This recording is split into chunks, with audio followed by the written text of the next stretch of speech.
All right, so we are live. All right, good evening, everyone. Once again, my name is Stephen Gale. I'm the founder and executive director of the Afro-Amerindian Research and Cultural Center, and we are at the closing event of our Dividing Lines Symposium, our third annual symposium, our first virtual third annual, and today we're doing our final panel on coping through movement. And so um, I wanted to have this panel be more of a conversational dialogue about how individuals of African American as well as Native American descent um, and those who overlap within that identity uh, cope with their various traumas, their various issues, personal circumstances, life challenges, things of that nature, and how do we incorporate culture and movement in a very broad sense to do that. And so I've invited our esteemed panel here today. Apparently, we have a fifth panel member as well. But yeah, if everybody would want to go around and introduce themselves, I'll start with Ava, move to Anjail, and with Cedric. Okay, hello everybody. My name is Eva Macias. I am a PhD candidate in critical dance studies at the University of California, Riverside.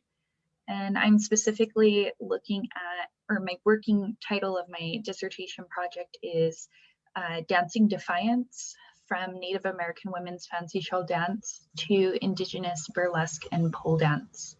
And I look at the ways that Indigenous artists are using movement and dance practices to defy containment and containment imposed by colonialism and colonial ideals.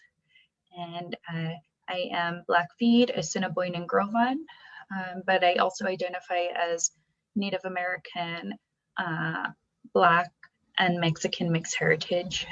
So just to honor all parts of myself there. But yes, thank you for having me here, and thank you for attending for those who are watching.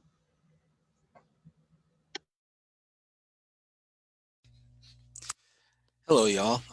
My name is Cedric Turner-Kopa. I'm a licensed clinical addiction specialist in North Carolina. I'm also a licensed psychological associate, means I'm a master's psychologist. I primarily work with individuals that have substance use and abuse issues. I received my undergraduate degree in psychology from the University of North Carolina at Pembroke. I then went on to get my master's at UNC Wilmington, University of North Carolina, at Wilmington, treating adults with substance use and abuse issues, in addition to having mental health issues co-occurring, or they used to say dual diagnosis. But I'm not here talking about that. My primary focus today is discussing hiking and being outdoors recreation for individuals that are of color.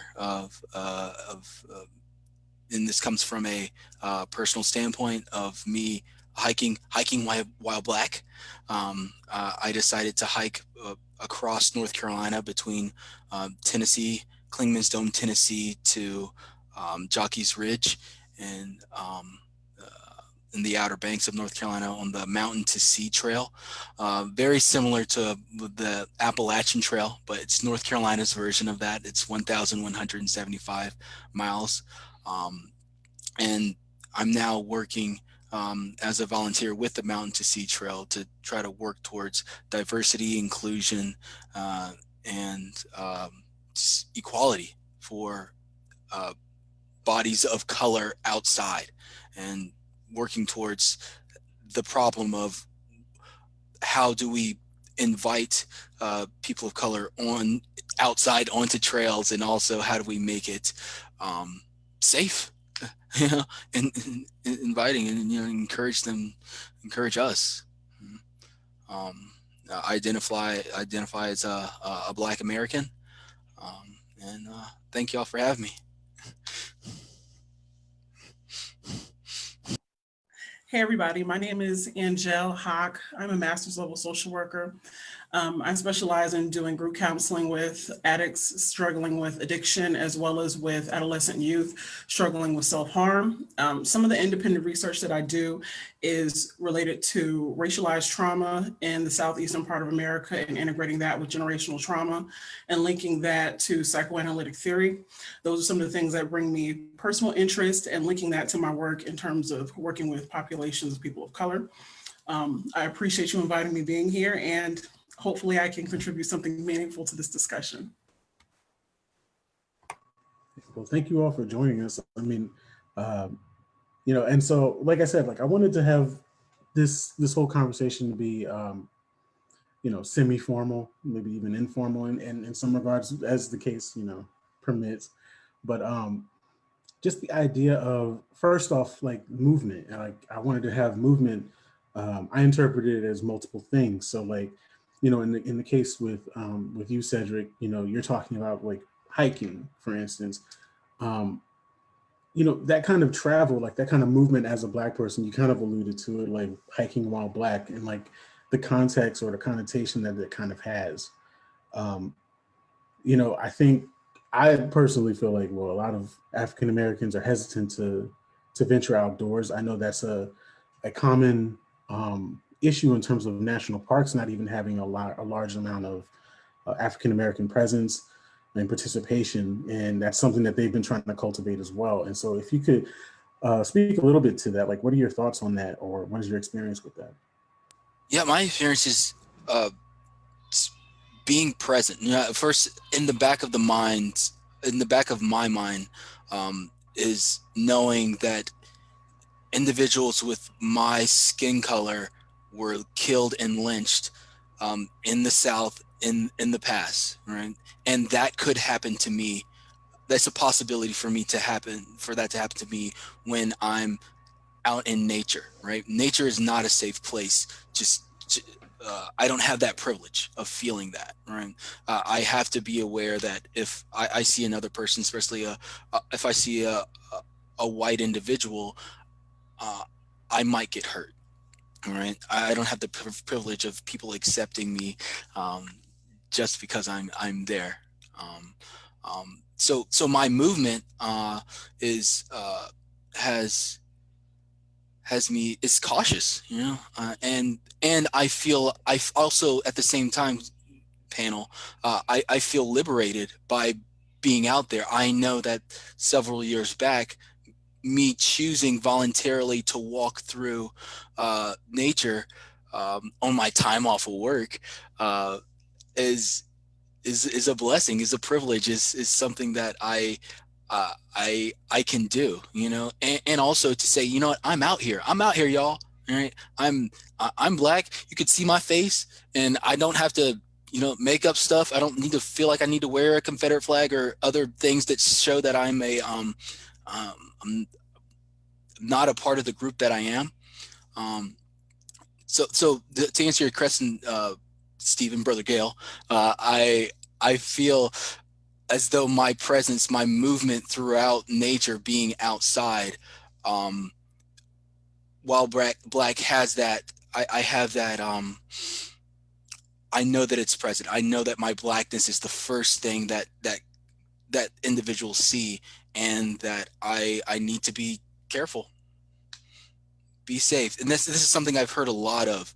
Hey, be safe out there. Be safe, from family, friends. Just think about yourself, panel, and other individuals watching. I feel that be safe speech, or that be safe talk was given more so to me because of my racial identity, the way that I look. And so, I know that, you presented, aside from what I know personally of your work, you've also presented at the symposium the past 2 years, specifically about, racialized trauma or generational trauma and racialized violence in African-American communities. And so, I know Cedric's you're kind of speaking a lot to that. And so I kind of wanted to know, what is this thing? Because we kind of talk about everybody always talks about like trauma and like how trauma's passed down and this kind of thing, but like, how does it actually work? How do you, like, in terms of your research and what you've done in the past or looked at in the past? So trauma is defined as a disturbing event that happens to an individual. We typically experience trauma at least once in our lives to some degree. And what happens is we tend to downplay when something could be a traumatic event because, we might be waiting for this to be like an extreme thing. And if it doesn't happen in these extreme packages, we kind of downplay the smaller things that are disturbing to us that throw us off our equal balance in that regard. So trauma is defined as a traumatic, disturbing event, usually associated with crisis. And what I typically do is examine generational trauma and what that looks like with someone that's from the southeastern regions of America that may have seen a lynching, racialized trauma, and what that does to the chemical essence of who we are and what kind of impact that has, from generation to generation. I think that's something that is interesting to me in regards to more study and what that links to in regards to how do we change after seeing something extremely violent, witnessing something violent, whether it happens to us, how we pass those stories down, and then how does that impact our decision making and influence our emotional state. One of the things that I was thinking about as Cedric was sharing is the complicated relationship that African Americans have with the outdoors in general, because when you're talking about people that have been enslaved for several years, and depending on what our relationship was in terms of what we were doing, whether it's working outside in the field, whether it's working in sugar plantations, cotton plantations, indigo, things like that, we already come from a complicated space of what working outside and being outside for extended periods of time might look like. And then when you fast forward to current times in terms of us volunteering to be outside, because of a space of physical grounding and physical coping in terms of when we're outside and we notice the wind on our face and we notice the emotional intensity tends to decrease when we're looking at water or a tree or a sun versus what that might have looked like for our ancestors. So I think that's something that needs to have more correlation in reference to what does that look like with people that might descend from people that have worked outside for years and that was connected to their livelihood, and how that has a negative and maybe even a positive impact in relation to how we try to balance that out in our current life and how we use the outdoors as a place of coping and meaning in terms of trauma that we might experience today. So I find this conversation really interesting. Yeah, and like, again, like in part of like putting together even this panel, I was thinking about like, some of what you were talking about kind of being the bridge between Cedric's experience and what he's pulling for, and then also Ava, like your experience in terms of critical dance, as well as just culturally speaking in terms of dance, and how that's also been a point of, I guess, shared trauma within the Native community in many ways, but also cultural expression and reclamation. And so is there, do you possibly see like a parallel with that, or is am I just off? Yeah, well, and I'm thinking of specifically the relationship between Indigenous and Afro-Black people in this country, the relationship of like disappearing bodies or corporeal violence that has been done to our bodies, our ancestors' bodies, the generations before us, and much in the way that Anjail was speaking about the ways that this alters, I would even say our DNA, the way that it's carried within us. And then speaking to Cedric's point about just this awareness of our bodies, what does it mean to even exist in a country and in a system that seeks to deliberately rid of our bodies? And I speak to this because I'm thinking about missing and murdered Indigenous women, girls, and Two-Spirit, the crisis that we're facing within the US and within Canada. And specifically, I'm looking at how artists are aware of this and representing their sexuality through their performances, because in the face of the missing and murdered Indigenous women, girls, and Two-Spirit, this is a very deliberate violence, a deliberate sexual violence, most oftentimes. And when we're faced with this representation of sexuality in violent ways, it makes it all the more important as to why these artists are representing their sexuality on stage and being present in their bodies and showing their presence in their bodies through maybe sensual experiences through their practices and sharing that with other Indigenous people. And so, yeah, I definitely see that connection, especially when I'm thinking about our bodies that carry our ancestors' DNA, or our bodies that the ways that we move in the world are informed by the generations before us and what they taught us, and to protect ourselves. And then also the awareness of bodies that are disappearing or violently hurt, and how that affects our communities. So I definitely, yeah, I see that connection there. So quick question or a comment. When I'm hearing this intergenerational, I'm hearing this theme of this intergenerational relationship with our body, and I'm thinking about, you know, this nature nurture type thing where it's, you know, it's in the DNA. It's our parents, you know, passed down, and also this part about the stories that get passed down. Like when I think about my parents telling me, you know, they don't know how to swim, and they're telling me, hey, don't get in the water because you might drown, you know, things like those, that story that's been passed down because their parents didn't swim either.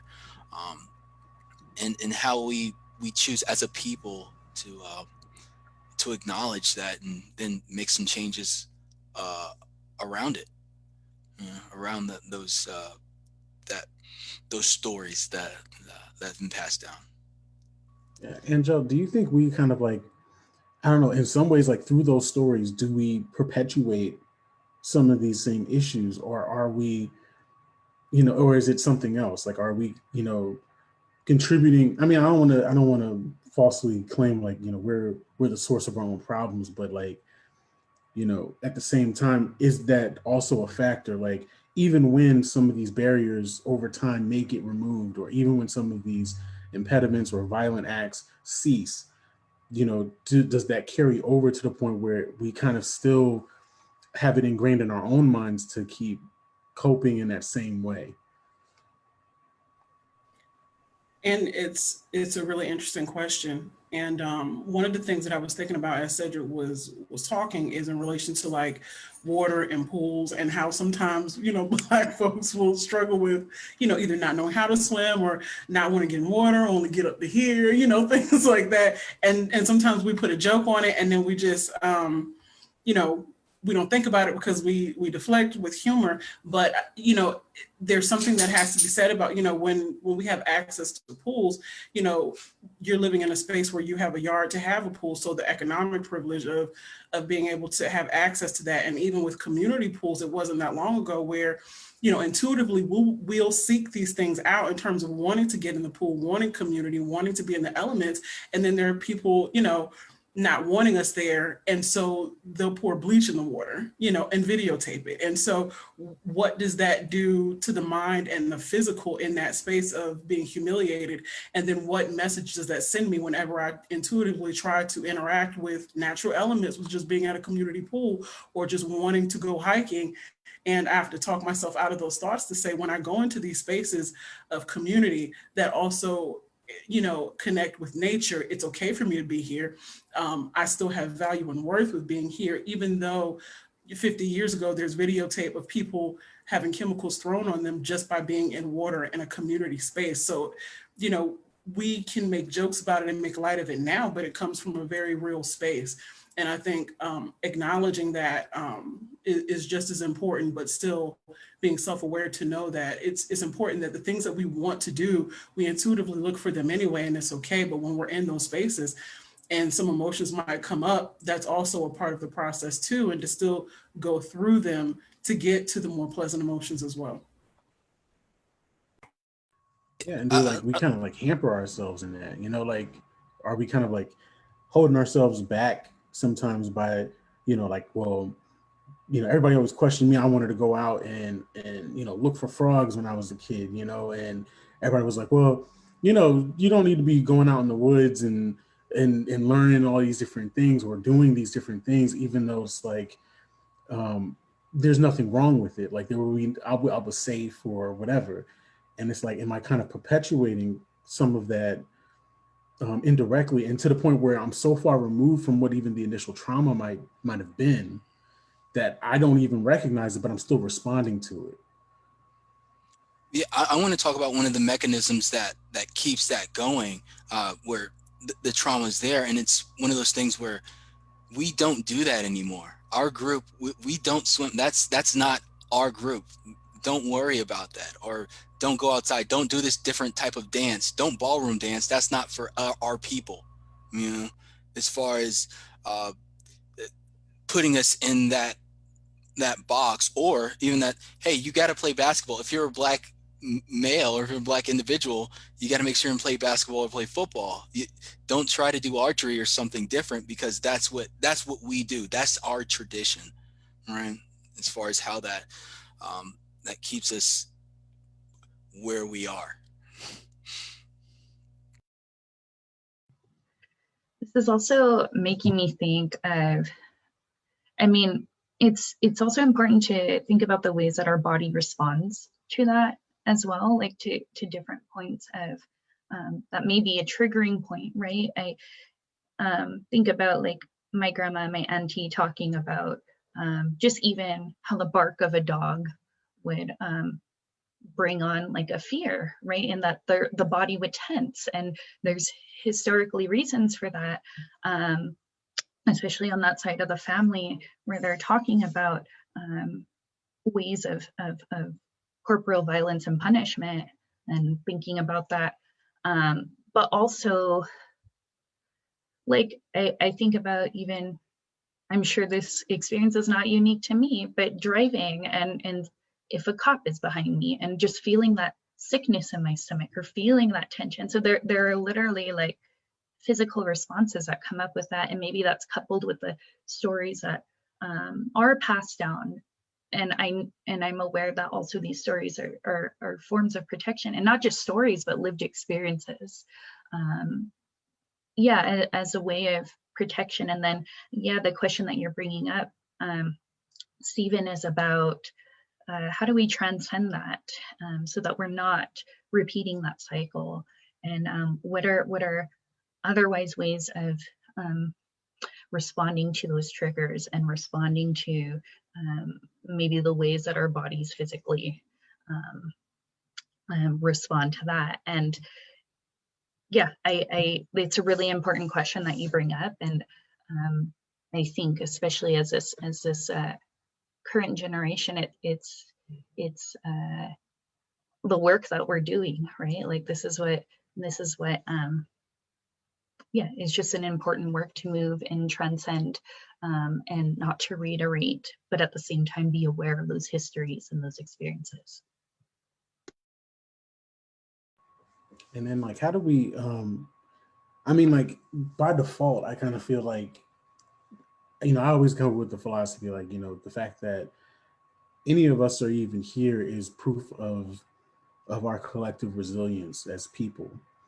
And in that, like, you know, regardless of all these different kinds of traumas and impediments, you know, for our own, like to our own well-being and stuff as a people, there were still people in our own histories, in our own family lineage that have persisted and maintained something to the point where we are having a conversation about, you know, this kind of behavior wasn't right, like this kind of treatment wasn't right towards us, or, you know, we know we have to kind of address these issues. And so it's still like, it's kind of like, regardless of whatever traumas occurred in our past, you know, in our lineages, it's almost like it still didn't really take hold, because we're still willing to have these conversations now. And what I kind of want, what do you guys think about this concept of resilience, and how does that play out, and like what are the different ways that you think it works? I mean, from your professional or personal perspectives.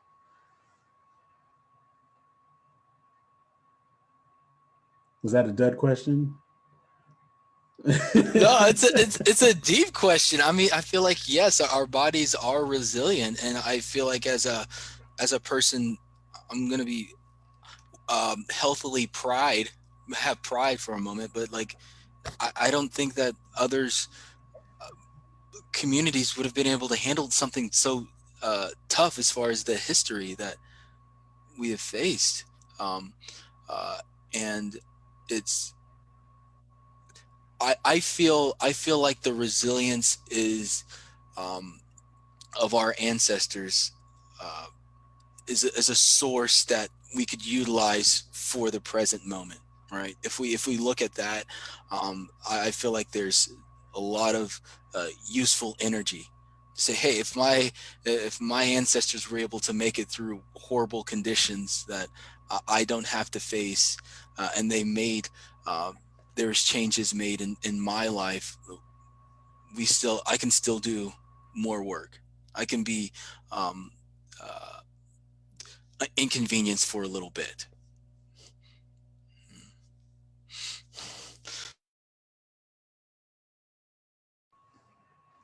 And so like one of the other things too, I kind of was thinking about with this topic was like, from my understanding with Native American communities, they were prevented from performing certain dances, or practicing, certain religious ceremonies and things of that nature. And so for a long time, and in many cases, dance itself was a way of protesting and a way of resisting. And, and I was trying to find like parallels, or at least think of parallels within the African American community that also, kind of exhibited that. The first thing that always comes to my mind, at least because it's more recent to me, I suppose, would be hip hop, and how hip hop was also always a culture of resistance and a culture of perseverance. But, Ava, if you could, is there anything to speak to that in terms of like the, I guess, practice of resistance through dance? Yeah, I mean, and speaking, or I'm going to just go back to that point that you made of the dances, like, well, there was a period of time within in this country that our dances were banned, outlawed. And I want to say it was 1883. And that same year is when the Buffalo Bill Wild West shows emerged. And although performing in those shows for Native people at that time could have been a way to circumvent this law, but also enact agency when they had opportunities to dance. Our people still danced, and like they were always dancing. These practices went underground, or ceremonial practices were then syncretized with other holidays. So for example, like with Blackfeet people and Sundance, when looking at the history of Sundance and looking at photos and such, noticing that the ceremony was shifted to around the time of 4th of July, to see the ways that those were working together, so that when agents came and they witnessed like a ceremony was happening, well, our people were doing that at around the same time that this national holiday was. And so it didn't look to the agents that it was inciting warlike passions or any other way that agents had seen our dancing as a threat to the colonial state. But that's just a small, like, scratching the surface of the history of the ways that we have always moved, even despite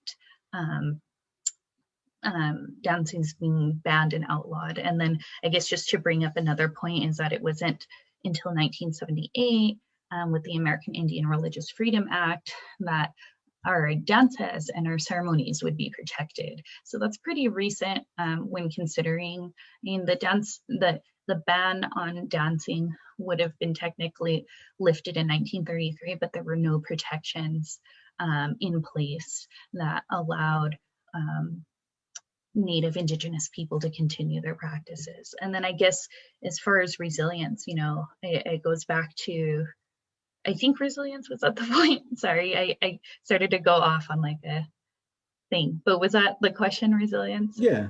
Okay.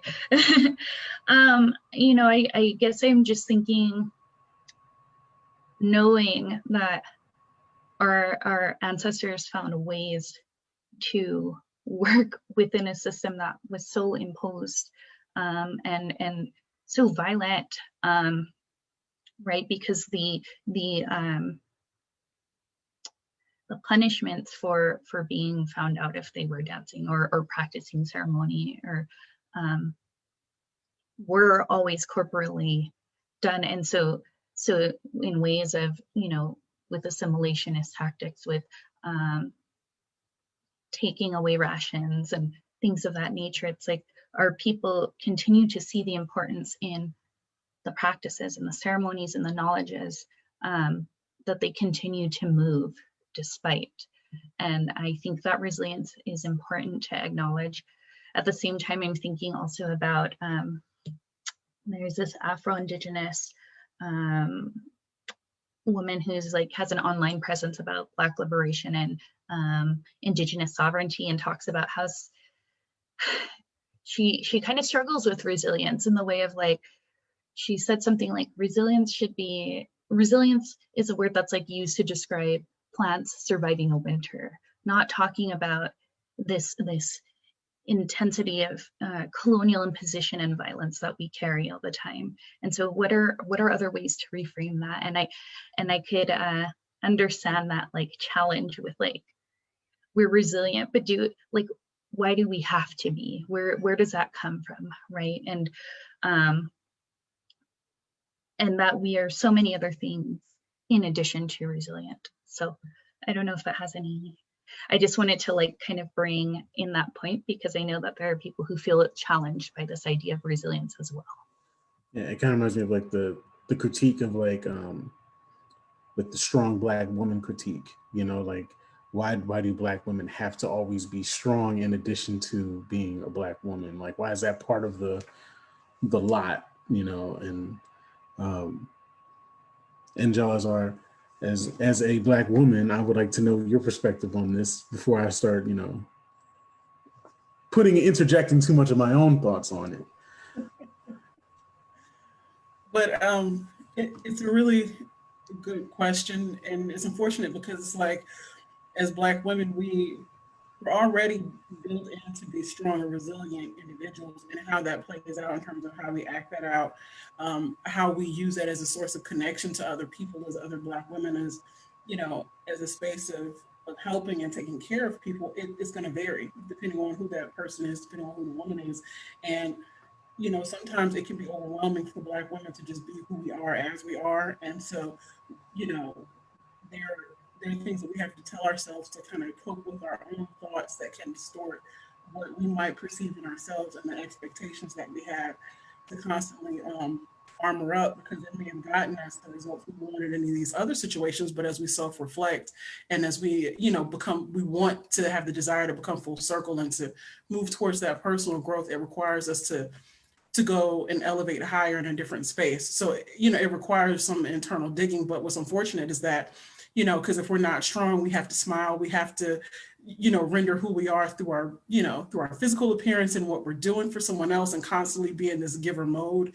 And, you know, in order to almost apologize for being, you know, strong and resilient, and not, you know, and not asking for permission first. So the complexity with that, just in terms of who we are as women, and then women of color, is just a different level of stress. But that's also the route to our joy and our happiness too. But it's just it's a place that requires internal reflection, because if not, we'll constantly put the the expectation for someone else to change and for someone else to do the work, and get disappointed every single time when change and doing the work is always an internal job first, and and coping with what those things are.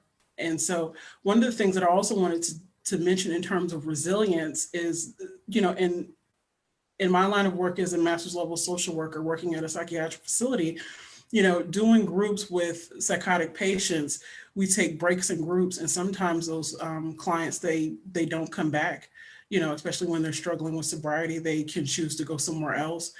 Sometimes they come back and, they might have used by that time, and, things like that play into it. So teaching resiliency in what they already have is something that's really important on a practical sense, because we already have it, but there's a lot of different things that make our lives complex, whether it's, a mental health diagnosis, whether it's sobriety, whether it's, the intrusive thoughts of wanting to harm someone else or harm myself, all of these things we have to kind of work through, and being able to encourage them to say, sometimes what makes the difference is movement, whether it's detaching yourself from the situation and walking away. You might not find the value in it, but let's talk about the immediate gratification in that. And so what I find myself doing is talking to my clients about going outside and what that does, and for them to label the things that they see, for them to talk about the things that they can smell, things that they can touch, to go back to bringing together the mind and the physical aspects of who they are, to make sure they can come back to the center. Because if not, their thoughts can spiral out of control, they can be intrusive, and then they're more likely to act out to self-harm or to harm someone else. And those things can, they can take you in different directions, but to be able to decide in those moments to say, well, I might not have an immediate connection to my resiliency, but what can I do to get there? And that might just be, breathing in and out for 10 seconds. And, watching some clients get into verbal altercations back and forth, it's just like, we talk about coping skills in group. I don't see anybody practicing that outside when y'all are talking amongst yourselves. And it's just like the things that we talk about in group, you have to practice that in your daily living when you're interacting with people. And we can forget to do that because our baseline might be more of a dysfunctional baseline, for all these different reasons. We're not saying that, you're not entitled to your intense emotions. We're not saying apologize for yourself, but what you do have to think about is the decisions you're making and what your personal accountability is, because it always is going to center back to you and what you're doing.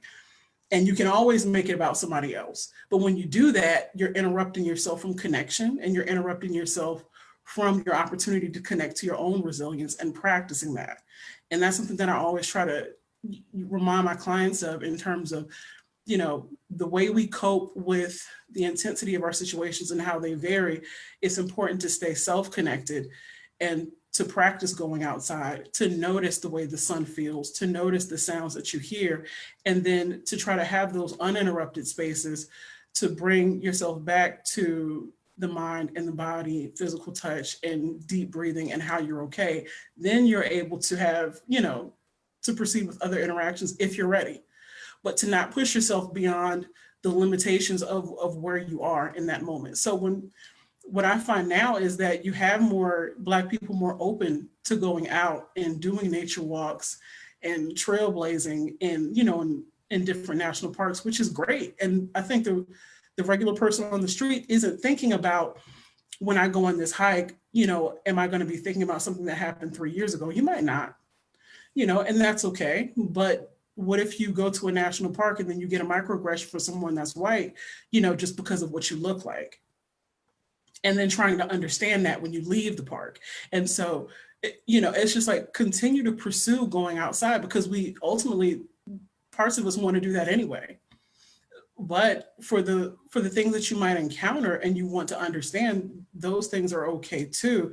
But for the people that understand the historical trauma of, in the 1800s, it wasn't uncommon to see a dead body in the forest, even though that was a means of getting from one place to another. And then connecting that with, I want to do this nature trail. And I also understand the historical relevance to that, being able to still connect to the importance of what you're doing, being able to remind yourself it's still possible to have a good time. And, being able to use, physical grounding techniques in order to connect to the nature of where you are and being engaged in your present reality. And when you're doing all of those things, you're engaging in your resilience because it's always right there. Yeah, and so full disclosure, Anjail is also my spouse. She's my wife, my lovely wife. In addition to all of the myriad of wonderful things she's capable of doing, she's also capable of dealing with me. So, um, but one of the things that we actually did before was go to a national park together, and so and that experience was enjoyable, it was fun, but it also seemed like there was this kind of overhanging, like, all right, let's not stay here too long, or let's make sure like we're out of here before it starts getting too dark, or we need to get home at a certain time. At least, I don't know, that was my perspective the entire time. I was looking at the sun. And so with that, I'm kind of curious, Cedric, like in terms of, your experience, were those things kind of, did you have to overcome those things when you were doing, your hiking and, even advocating for people? Do you have to kind of walk them through overcoming some of those same things?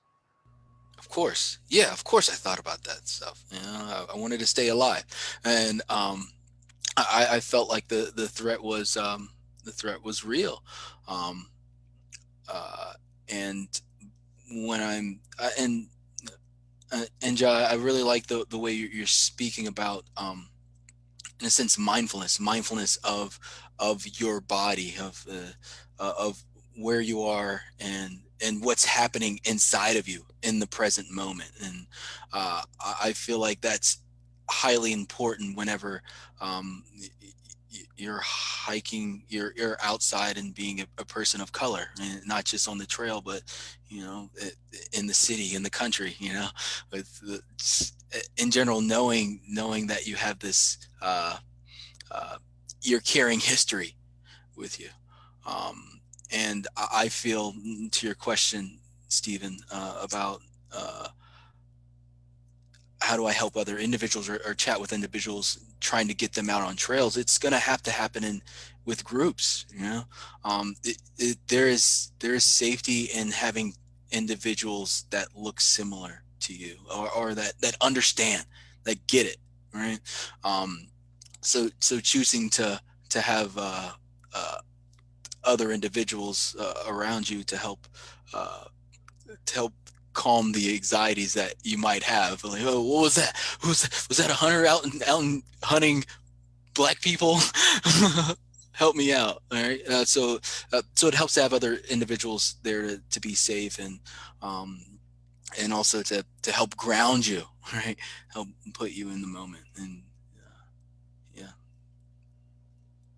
Because like I remember, for myself, like I was, one of those kids. I used to like watching Discovery Channel and and watching all these like nature shows and stuff like that, and kind of seeing like, okay, what's out there, so then when I go out there, I kind of know what to expect. And I was fortunate enough when I was very young to kind of have a level of sheltering with that, so that I wasn't afraid when I went outside.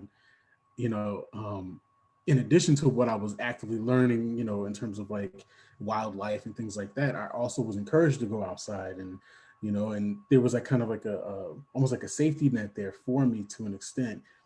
And it wasn't until I got older that I had to kind of understand, like, yeah, it's hectic out here sometimes, and you can't just go out everywhere, and you can't always have these wonderful experiences everywhere. And I just kind of was wondering, like, well, how does everybody kind of have that realization, or is it taught? Like, as we're kind of talking about some of that stuff, it's like, is somebody kind of prompting us? Or because, to be honest, I don't even know when I started looking at trees differently. you know like I grew up one way, kind of like my mom would let me go out and explore and see the outdoors and things like that. And then all of a sudden one day I looked at a tree and I looked at that as like something other than a natural thing. I looked at it something as something dangerous, something to be wary of, or something that's equivalent to violence, you know, like an instrument of violence in a way. And which seems to me, you know, kind of like an unnatural way of looking at something so natural. You know, just because a tree has gnarled branches, all of a sudden it's dangerous or something. And I don't know when that light switch went off for me, but all of a sudden I started looking at it like that. And so um, I kind of wanted to just hear you guys, like each of you guys' thoughts on stuff like that. Like, you know, are we kind of just taught that stuff, or do we kind of encourage it amongst ourselves? You know, is it self-defined even? You know, and how do you overcome things like that that seem so kind of innate? One thing that, you know, because we went to Zion National Park in southern Utah, which was great, you know, with being, you know, in the mountains and things like that. It was fun. But just traveling to southern counties in Georgia, not going on a nature hike, just simply traveling and collecting data and asking questions and being in the elements from time to time, that was frightening. And we haven't even said, let's go to a park yet. And so the difference is just, it's really interesting because it's like, I think the location of where you are when you choose to go out and do a nature walk in a national park, or whether it's just a local park, makes the difference. It, you know, so being in Utah and going to their national parks, it's a different experience, and it was a more enjoyable experience, to be honest, versus just traveling to southern Georgia and going to a court office just asking questions about genealogy. You know, that was more nerve-wracking, and we haven't said, you know, let's go to a park and debrief about what we're doing. It's just like, no, we need to go. And, you know, so it's just like, you know, we don't stop to think about just being outside in transition versus being in nature.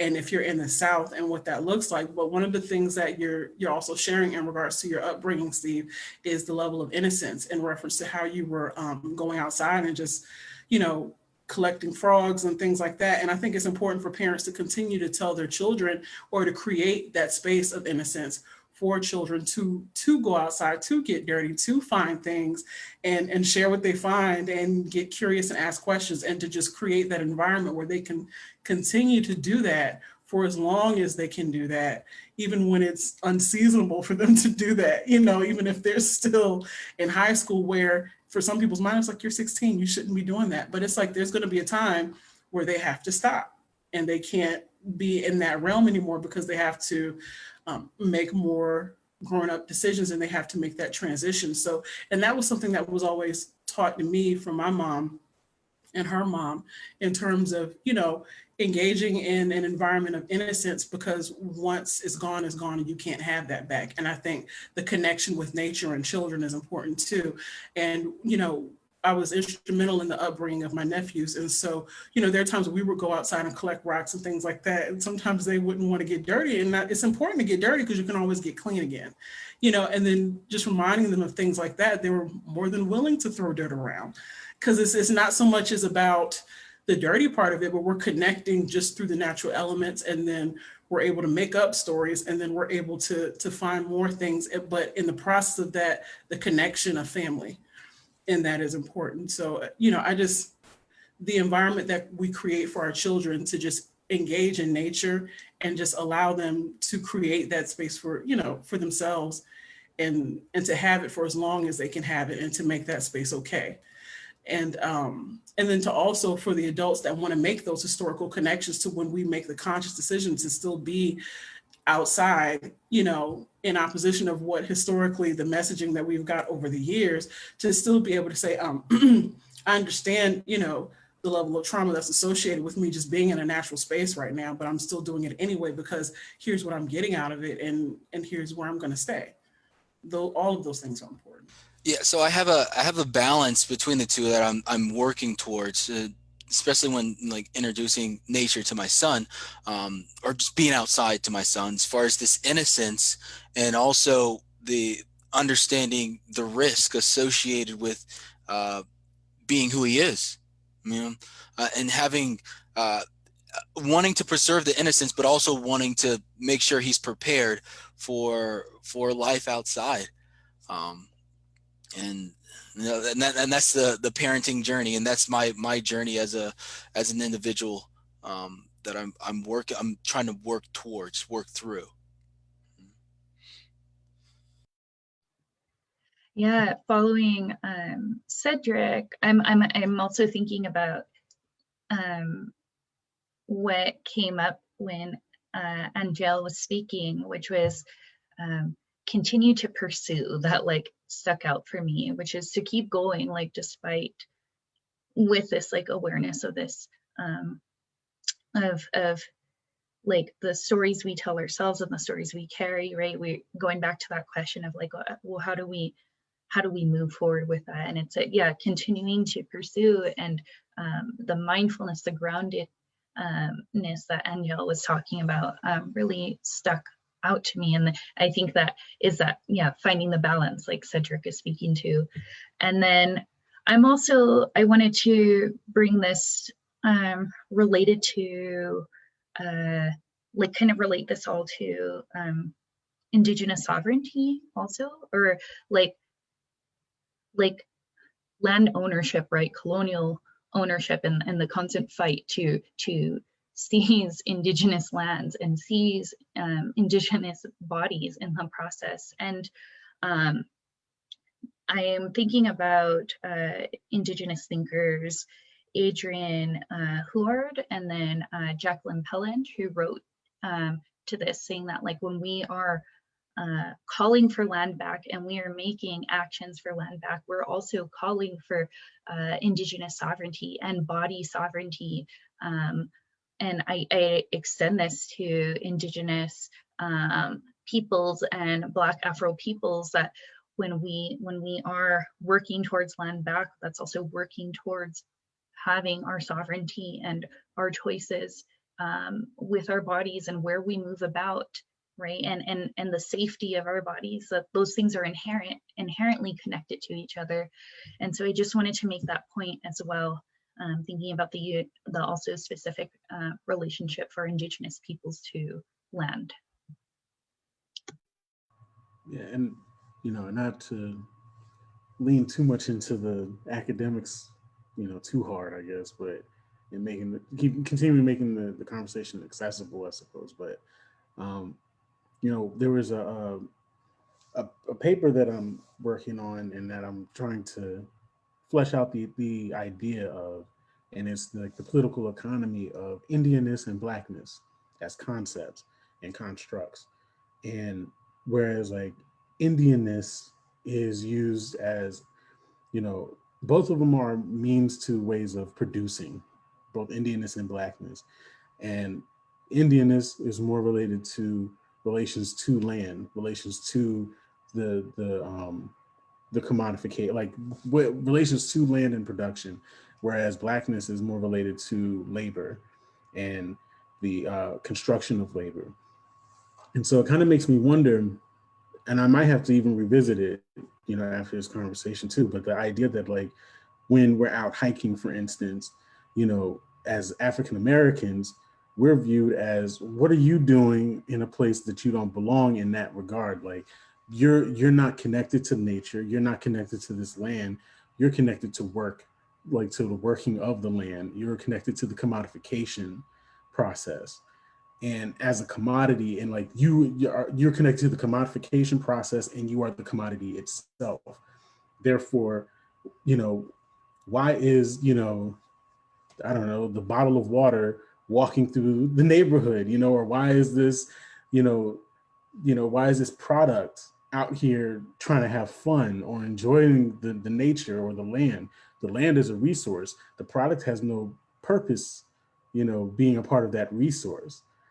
Like, and it kind of just makes me think like, like just us being a part of these spaces, do we kind of conflict with that? So in the sense of Indigenous or Indianness, the concept of Indianness and Indigenous peoples being a part of the land, it becomes that sovereignty issue where it's like, oh, so now you're trying to take it back. You're trying to reclaim this space that shouldn't be yours anymore. And then when it comes to African Americans, it's more of like, oh, well, it goes into that space of Blackness where it's like, you should be working this land, not enjoying this land.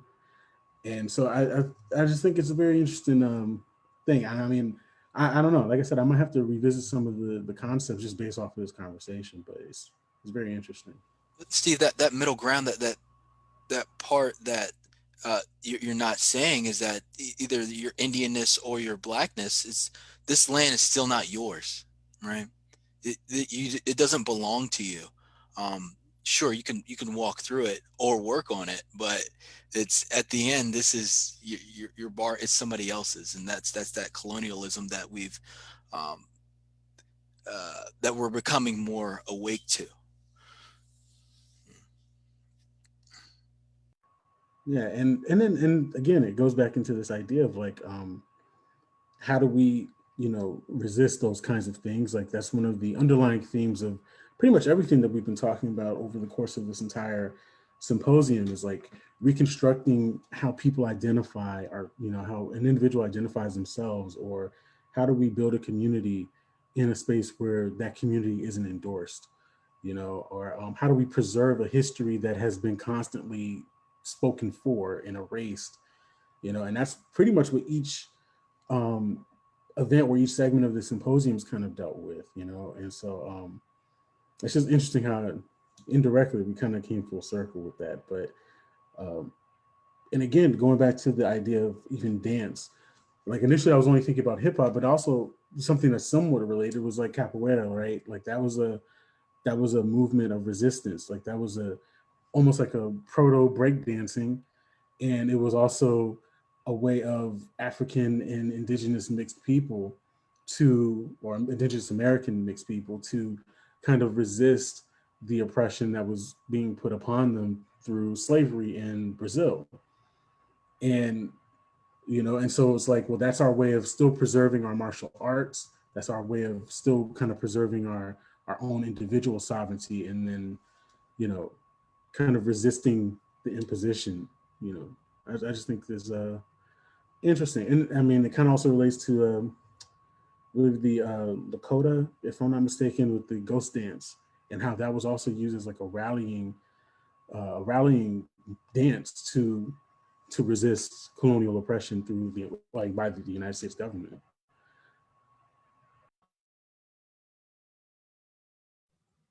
Yeah, and to move off of that too, that's, I mean, in part of the work that I am doing is to there's multiple levels of resistance. One is to dancing and moving and expressing one's sensual or sexual self on stage openly, in the face of the MMIWG2S, but also using that opportunity and that stage to bring up those issues deliberately through emceeing, as part of the process of this dance space or this performance space. Also the level of resistance through gender and sexuality, which I'm also finding in artists specifically, in the burlesque and pole practices, that resisting gender binaries and sexual impositions, or sexual ideals and impositions on Indigenous people. And I think it's, and also that these artists are also multi-heritage or multi-heritage, multi-racial backgrounds. And so there's so much symbolism in the layers of what their dancing bodies are holding and performing. And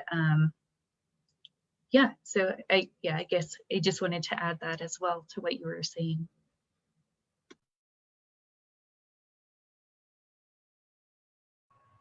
So we are running out of time. So I just wanted to once again, just if anybody has any last like final thoughts or things they want to contribute to the conversation.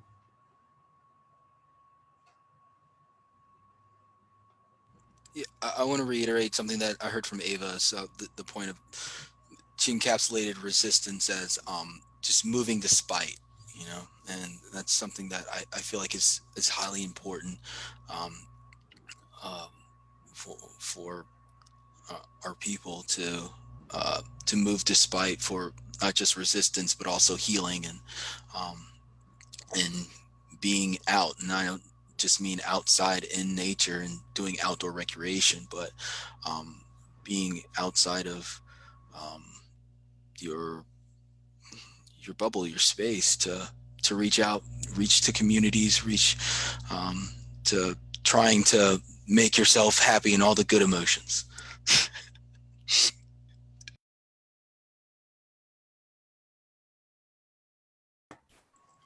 My perspective is that, being a Black person in this current time is a demonstration of resistance and resilience at the same time.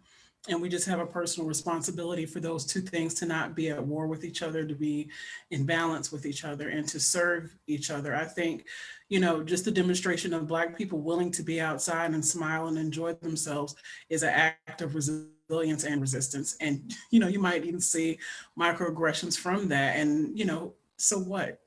And we honor our ancestors and the people who have struggled for us through living. So you honor people that you come from through living, through doing, and through finding meaning. And I think, whether it's the movement of just, being empowered with just who you are as you are, and even if it's just more of the physical movement of just walking, being around nature, and then the historical connection to say, at some point when I was outside, it meant labor, or it meant a tree was my resting place, and I'm out here anyway because of those things, as a demonstration of my own resistance. I think all of those things are important and worth doing. And, we honor who we are by continuing to live. Yeah, and to what Anjail said, which is our existence in itself, and this came up in the conversation as well, that our existence, our being, is a result of an act of resistance and resilience, right? And then to take it a step further, to be embodied, or have embodied practices, or to be out in nature, to be moving or dancing, is a further profound act of resistance, resilience, and defiance. And it's important to continue working through that, and working also against systems and ideas and forces that are trying to work against us. And thank you for all of that. And, again, we're going to wrap this conversation up, but hopefully this will be the start of other conversations, other initiatives and movements and things of that nature, in positive directions. And so I first would like to just thank everyone who's worked on this symposium, putting together or helping put it together. Definitely our board. They have been a valuable asset this entire time, throughout the rate, or throughout this past year. It's been very helpful. I also would like to thank our executive officers, in terms of putting this together, Emily and Darian assisting behind the scenes, throwing questions and things like that. I definitely appreciate it, and it's very much helpful. And this Dividing Lines has been different. Like I said, this is our third year doing it, our first year not being in person. And so this was very much an experiment, and we had to scale down a lot of things. And I'm hopefully, I feel like we've accomplished a lot of what our mission and vision is with this symposium and as an organization. And so I would like to thank each of my panelists for being here today and contributing their insights. I apologize to you, both Ava and Cedric, but also my wife. I also like to thank you as well, because she's been putting up with me having to put this entire symposium together in our home, and I really couldn't have done this without her. So thank you very much, Anjail. And so hopefully we'll be able to do this next year whether in a in-person capacity or a hybrid capacity. And you know, again, any last thoughts? Any, you know, anything that that you guys wish to share before we head out? I could use more likes and follows on my Facebook page. So you could find me at Anjail Haqq, MSW. My first name is spelled Anjail. Last name is spelled Haqq, MSW on Facebook. Go ahead and like and follow. That'll be great. And I'm also on Instagram as well, Anjail Haqq, MSW. Thank you.